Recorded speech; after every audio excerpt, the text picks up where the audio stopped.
Welcome to Tape, powered by the Ram 1500 Sport, built exclusively for Canadians. Rory, coming off a Thanksgiving great weekend. You're stuffed, I imagine. Still stuffed? A little heavier, still stuffed. I had some leftovers for lunch today. Well, you got it for about a week.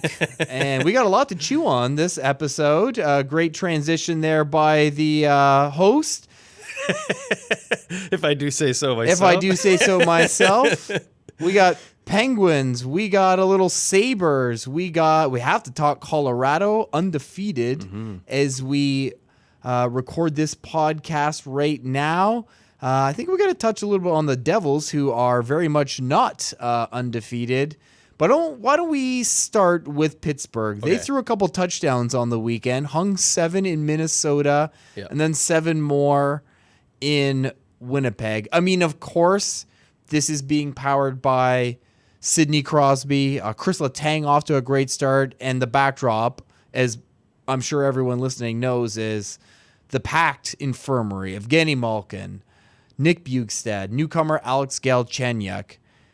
Pittsburgh, everyone has them in the playoffs coming into the season. But I don't want to say they're teetering, but you don't feel as great as you have in previous years. Then they have these injuries. They've got a lot to go through here, and they do benefit from playing in the Metro as opposed to the Atlantic. But I would say they're showing a little something early on here. Yeah, definitely. I mean, this isn't a team that you think, there's a lot of depth here within the Penguins organization, and now they get hit with all these injuries. I mean, I was hanging my hat on, I'm confident that they're going to make the playoffs because of Crosby and Malkin. And now Malkin's at least out for a month. I mean, the way that Elliot and Chris were talking about it on headlines this weekend, it might be longer, maybe substantially longer than that. It makes me rethink that fantasy trade that I talked about on last week's episode. Save that for the fantasy segment. But yeah, I mean, without Malkin, I wouldn't have expected much from Galchenyuk, who is now also out. Today, another name got thrown onto that list. Jared McCann is going to be out with an injury. So it's just how much can this team handle, right? And then I was looking at the rookie scoring list today, and Victor Olofsson's there, and Cale Makar's there, and then who's this Sam Lafferty guy? Where did he come from? Pennsylvania. He comes from Pennsylvania. Yeah, they all do on that team. They all come from Pennsylvania or American hockey or something like that. The checklist is you got to have played NCAA. You got to be maybe sometimes slightly undersized, not always. And you got to be about 23, 24 when you make your NHL debut. That's their formula. Yep. They got lots of those guys, and it's working. Yeah, and you know what? I think his greatness kind of gets overshadowed by his injuries a lot, but Chris Letang has been phenomenal this year too, and it's just a memory of, if he's healthy, if this guy was to play 82 games, realistically he could rival Carlson and Burns. He's in the Vezina conversation if he plays the whole. I mean, he has been anyway sometimes, but yes. Yeah. So you like to see that, but I mean, Minnesota's a team that I think a lot of teams are going to be looking past this year. There's nothing special there. Winnipeg certainly was impressive, but I see this and I just think, man, this is good now and great on this team for showing this kind of character, but I don't know how long they can go on winning games if these injuries keep piling up, right? And we know that Jim Rutherford has been no stranger to make trades in the past, so I'm kind of waiting for that. Well, and we know what his mentality is. It's still very much, what can I do this second to make the team better? So we know specifically with Crosby and Malkin, as long as those guys are on the team, like they have this incentive to go for the Stanley Cup, as many of them as they possibly can, because these guys are in their 30s now, and they're in the back halves, and when they're gone, I think we all expect this team to finally go into a rebuild. It's going to be a smoldering crater when they finally do. But who knows how much good hockey these. I mean, I think Sidney Crosby's going to drop off anytime soon. No. I mean, we will see. So the injuries on Pittsburgh make you a little worried about their long-term future, or short-term future, I guess. Really, there's probably different reasons you're suspicious of Buffalo. We've seen this before a little bit. Great winning streak last year, of course, and then, couldn't do anything after that. It was December. End up falling well short of the playoffs. Phil Housley loses his job. Ralph Krueger comes in, and let's hear from the new Buffalo coach right now to get his thoughts on what has been behind this nice little early showing for the Sabres. Well, it was quite easy to walk into the group because through my summer visits, lunches, dinners, conversations, I could feel that we had good people here in the room, and it was getting everybody onto a plan that they could understand and they could buy into. And also on the personal level, we do invest time in making sure that we're connected when we're at the arena together, that when we're communicating, everybody's got a voice, and that's gone quite well so far. And we've got a lot of growing to do. It's a season of improvement. Every day we're going to work for that, but it's the good people here in Buffalo, right from the ownership through management and into our room, that have helped to make my transition here as a head coach quite easy. And I've come into a job that I really want to have fun in the NHL this time around, but fun for me is when a group is functioning, when it's playing close to its potential, when it's battling hard every night. That's the kind of fun we're striving for, and both of us here have the same vision for what Buffalo needs to do to develop into that kind of team. And I've come into a mature Jack Eichel, and many other players here are ripe for learning this next step. And again, in our very competitive division, it'll be difficult to go where we want to go, but we're gonna definitely be a fighting squad to play against every night. So there you have it. I mean, what of course the outside world doesn't notice, you mentioned his name already, Victor Olofsson on that top line, firing power play darts. Now, I mean, all his goals have been coming on the power play, but my thought is if he can work on that top line with Eichel and Reinhart, he'll come. Now you've got a little more depth. Yep.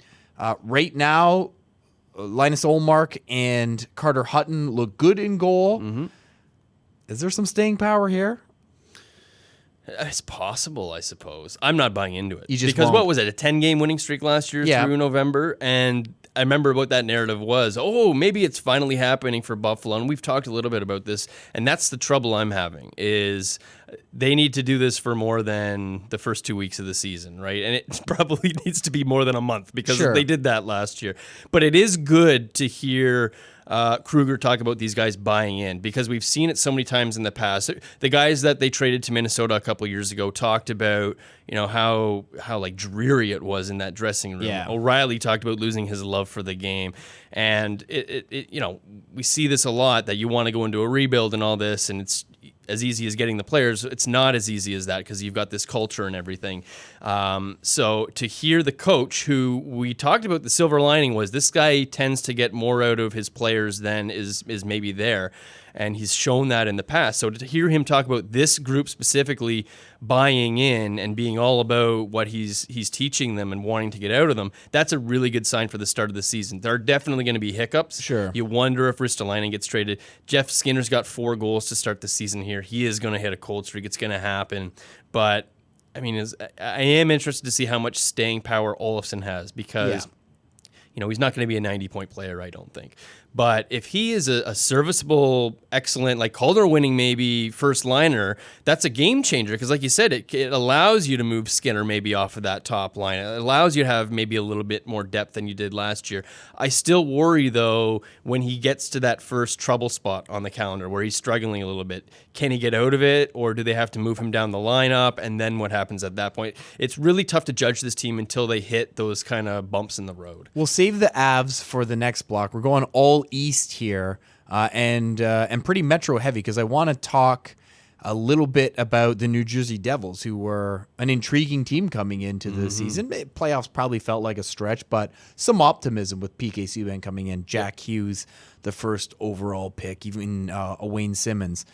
Still got a donut in the win column right now. New Jersey's just going to be a fascinating team to watch all year, because we're already invested on the Taylor Hall front. Yep. Of course, eligible to become a UFA. Pretty much on the record saying, if I don't think it's going to happen here, I'm going to be looking somewhere else. Chair and a puff of smoke. So, yeah, how soon? I mean, I guess, do we go on Taylor Hall watch if they go 8 games in and don't have a win, which basically means you're not making the playoffs, really, right? I'm on Taylor Hall watch right now. Yeah. I mean, they have to get going, or it's going to become very obvious very quickly that he's not going to stick around, because your playoff chances are going to get smaller and smaller. And I don't think this New Jersey Devils team is going to be capable of pulling a St. Louis Blues, where you're last place on January and then you even get to the playoffs. Even getting that far would be a huge challenge for this team. Jack Hughes doesn't have a point yet. I think the story is their goaltending has been just awful. Yeah. And their special teams have been non-existent. The power play is 0 for 18. The penalty kill is just killing over half of the chances that it's giving up to the opposition. The Kings are the only team that has a worse penalty kill than the Devils. So, I mean, that's it right there. You need to be good on special teams. You at least need to have a good penalty kill to be successful in today's NHL. And I was expecting a little bit more out of Corey Schneider this year. And if he happened finished to last year falter, well. he finished last year very, very well. And that gave you the optimism that, okay, maybe he's over this hip problem. Yep. And it hasn't really played out that way. And then I thought, well, even if he does falter, Mackenzie Blackwood looks pretty good, and one of these guys should be able to catch fire, and it hasn't happened yet.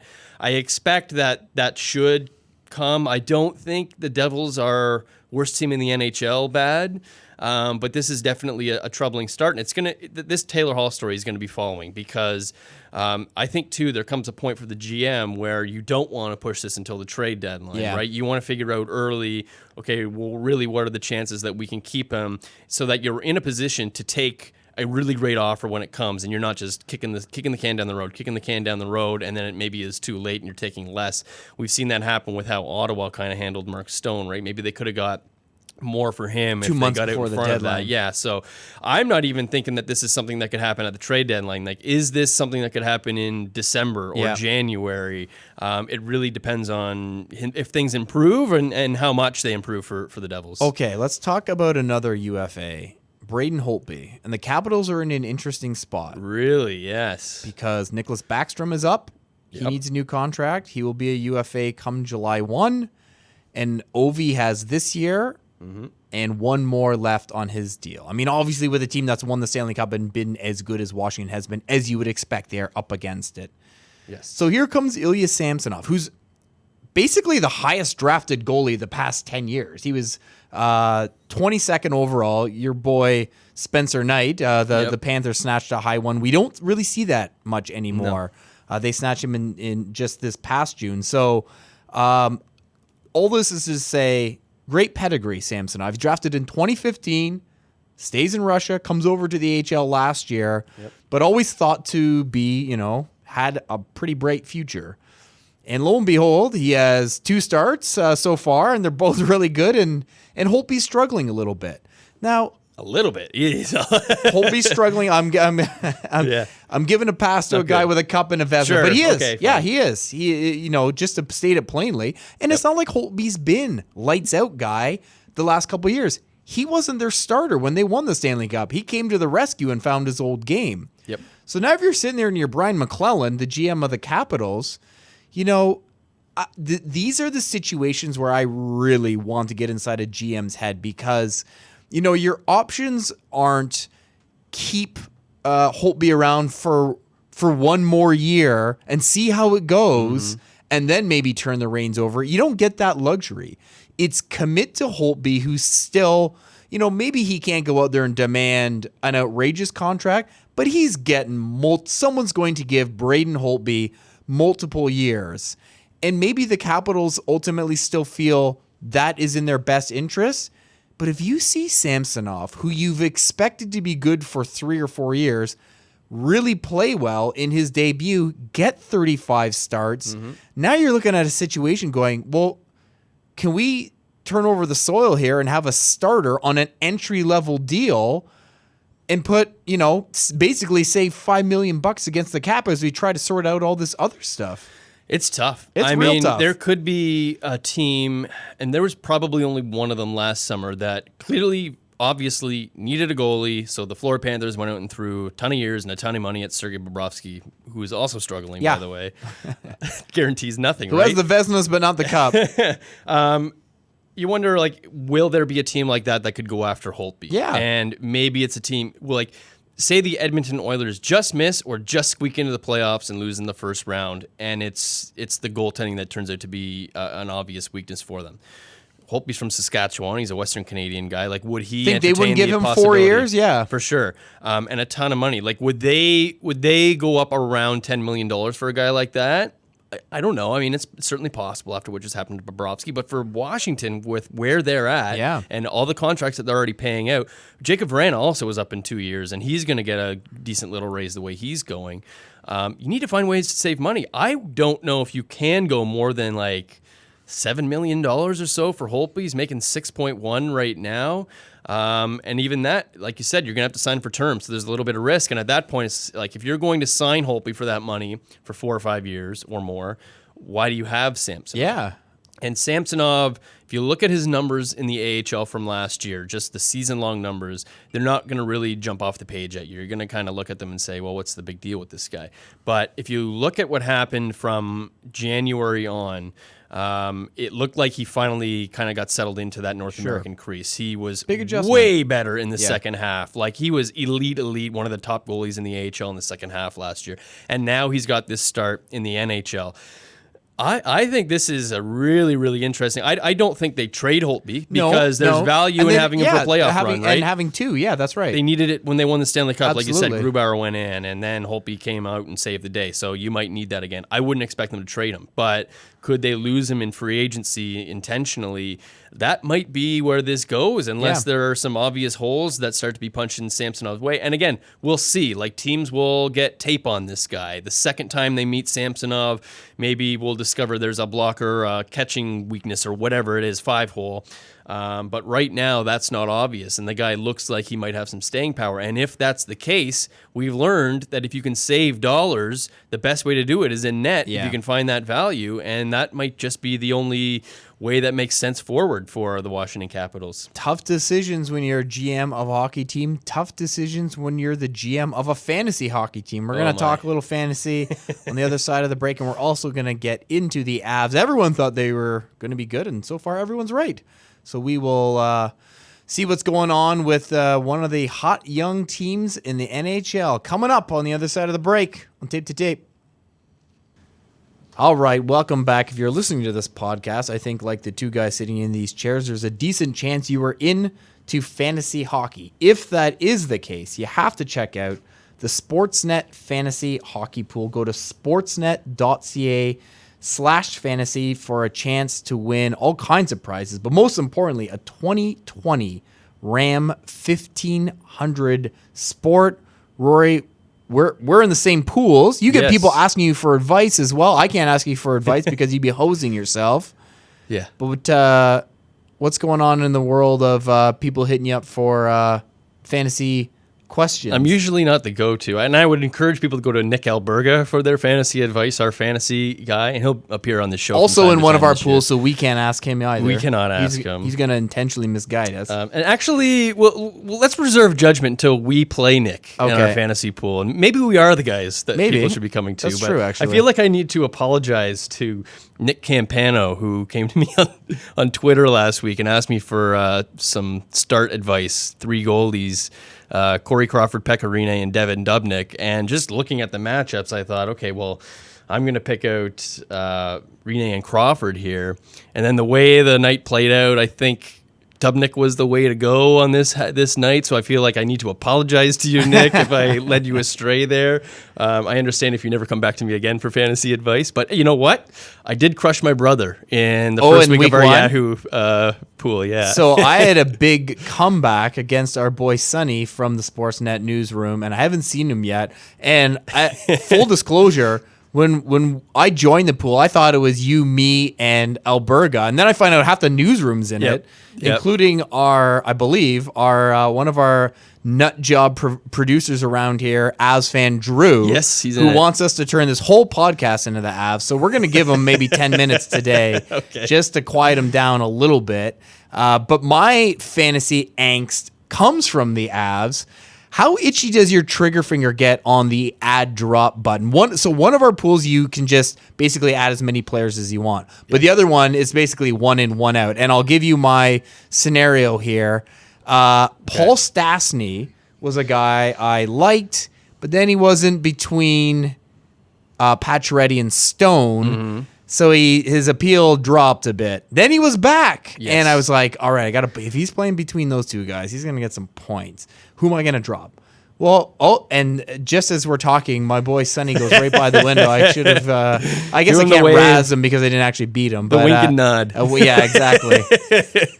So yeah, I want to pick Stastny back up, and Kadri's got 1 point, and I got a pretty stacked team. It's not a super deep league, so I was like, all right, I got to drop someone. I'm going to drop Eric Haula, who scores every game.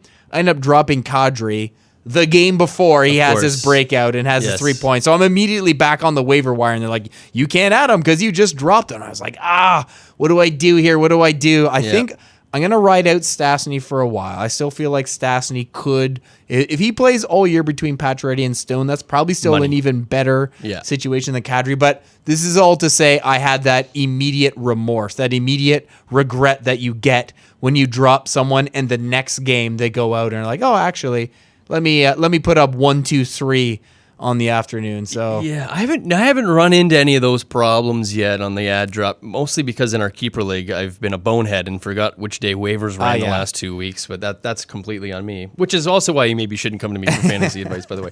But yeah, I would lean towards Stastny in that situation as well. But the only thing for Kadri is it hasn't really happened for him at 5-on-5 so much yet, and he does play a big role. He has been getting time on the top power play unit there in Colorado, which should be a good unit all year. So maybe there's some value there. I just think that Stastny's ceiling is going to be higher. That whole Vegas team has been unbelievable. I feel like we're going to get to them in an episode very soon. Oh, for sure. And the top two lines, if you look at their advanced stats, I mean, basically anybody they play against isn't touching the puck, it seems like. They can do whatever they want. I agree with you that Stastny, more often than not, is going to be with those two guys. He's had chemistry with Pacioretty for years and years on the international stage, right? So that just seems to be the more comfortable thing. And we know what the top line there is in Vegas. Has been together since that team landed in Vegas a couple of years ago. So they're not going to move away from that, I don't think. It's too good. It's too sweet of a spot for Stastny. It's too perfect. He's got two guys on his wings that can score goals at will, that can control the puck and everything. He's going to get so many chances.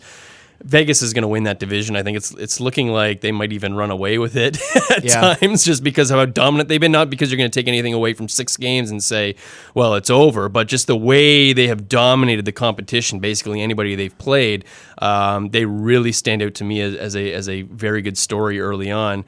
And if we get a Vegas-Colorado series somewhere down the line, I mean, that could be some great hockey there. Well, what about those Avs? I mean, I don't think we thought anyone was going to run away with the Central, and we're not getting ahead of ourselves. No. But Cale Makar's been as good as advertised. We all know about the top line, Philip Grubauer. Yep. He's been great. Been quality in there. They played 4 home games to start the year, so, kind of a nice way to start the year. Now they head out on the road. They racked up 1 W already in Washington. I mean, I think the bottom line right now is you're looking at this team and going, okay, there really could be something here. Yeah, everything's working as it should be right now. And we were talking about Victor Olofsson earlier as maybe a Calder guy. Well, Cale Makar's got 6 points in 5 games. Yeah. He's playing nearly 20 minutes a night, right? So he's playing a significant role in that team. He's going to be in that discussion as well.